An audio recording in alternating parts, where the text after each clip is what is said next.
Buongiorno da Porto Tolle, stiamo seguendo la manifestazione dei pescatori di oggi 16 aprile 2021. I motivi che hanno spinto a manifestare li leggiamo dal loro comunicato stampa. C'è una grave situazione che affligge il mondo della pesca delle vongole nelle lagune del Delta del Po, gestite dal Consorzio Cooperative Pescatori del Polesine, e appunto il consorzio viene contestato. Adesso proviamo a capirne di più intervistando un po' di protagonisti.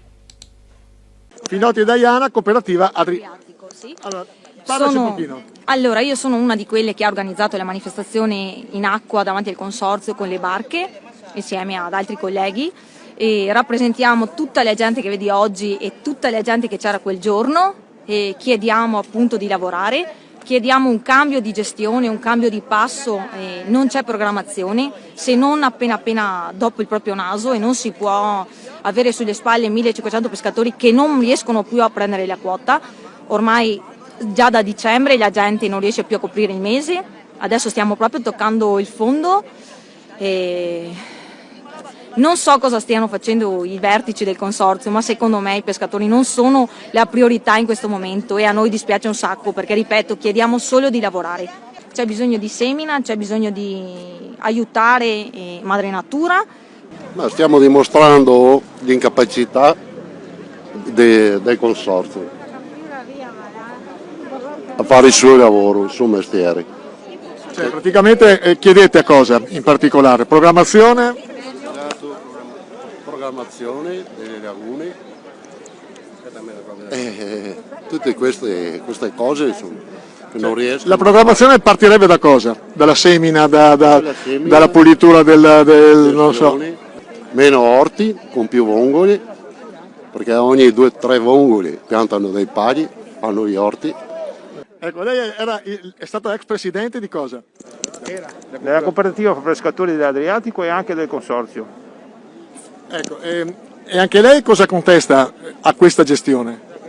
Beh, contestare è sempre una parola difficile, però nell'ultimo mandato c'è stato una sorta di immobilismo che ha portato a una situazione di collasso, e la produzione si è quasi azzerata, e servono interventi e progetti per il futuro di forte impatto per la comunità, perché qui è a rischio anche la tenuta sociale del consorzio, quindi bisogna darsi da fare e cercare di lavorare tutti assieme per la rinascita del settore. Questo è quello che chiedono i pescatori oggi.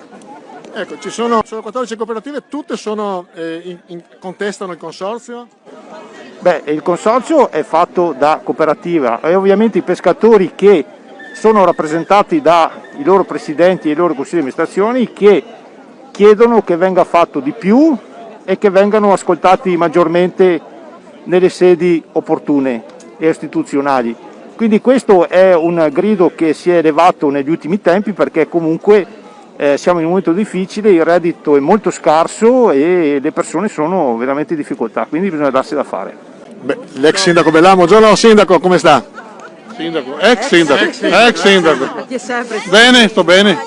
Benissimo, grazie. Lei è qua presente, cosa ne pensa di questa manifestazione in primis? E cosa ne pensa anche delle contestazioni che fanno al consorzio? Beh, noi l'abbiamo chiesto a noi alla luce della loro manifestazione che hanno fatto ancora a marzo davanti al consorzio. Abbiamo chiesto al sindaco appunto un tavolo per discutere di questa questione. Stiamo vedendo che a distanza di un mese questa questione ancora è molto calda, vedendo poi la presenza di oggi di tutti i pescatori in piazza. C'è un rammarico che abbiamo, è quello che avevano chiesto anche loro di partecipare all'interno della riunione, e questa cosa gli è stata negata da parte del sindaco, non so per quale motivo. Ho visto diverse loro dichiarazioni da parte del sindaco, e anche stamattina ho visto dell'assessore Bertaggia, insomma, che lasciano un po' perplessi. In ogni caso, insomma, noi cercheremo di fare la nostra parte a sostegno di un settore che è fondamentale e basilare per il territorio del comune dei produttori. Qui oggi siamo solo in un sit-in per dimostrare che noi siamo in difficoltà. Il popolo della pesca è in difficoltà e metterà in difficoltà anche l'intero comune di Porto Tolle, perché il 50% della popolazione attiva sono addetti della pesca. Abbiamo diverse problematiche gestionali all'interno di un'azienda privata che però usa i diritti esclusivi di pesca, cosa che noi non mettiamo in discussione, ma mettiamo in discussione l'attuale gestione. A questo punto adesso ascoltiamo anche la risposta che ha fatto in sede istituzionale il presidente Marchesini del consorzio, appunto a porte chiuse con la presenza della stampa, ma soprattutto dei 14 rappresentanti delle cooperative.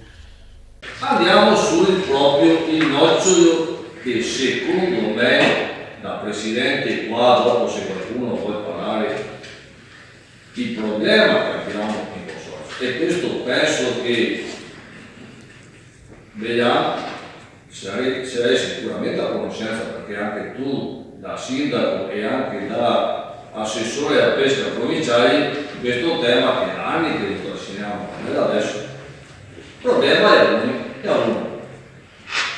Non vi ricordo che la Laguna dei Canarini ha iniziato l'anno scorso con 5.000 quintali, ma è 7-8 anni che è passata da 20.000 quintali a 0 quintali, quindi tutto lo sforzo di pesca sacra di Stradivari e Laguna del Parapacchio. Quindi man mano che siamo andati avanti col tempo, quindi da 7-8 anni arrivare fino adesso, siamo arrivati al punto cardine, nel senso che abbiamo un buco di produzione, perché 1200 posti in Sacca dello Stradivari o 500-600 posti di Laguna del Parapacchio non riescono a sopportarli. Quindi a monte, secondo me, si doveva magari fare qualcosa di più negli anni scorsi, perché dopo, se andiamo a vedere adesso le linee guida e tutto quello che è stato fatto, niente da dire, anche gli lavori che hanno iniziato sia l'anno scorso che anche ai dragaggi che inizieranno quest'anno, secondo me è già un punto di partenza molto importante. Il problema è che si doveva fare forse qualcosa prima no? 2-3 anni, forse 7 anni fa, okay? Quindi sono problemi che arrivano da tempo e quindi non possiamo nascondere dietro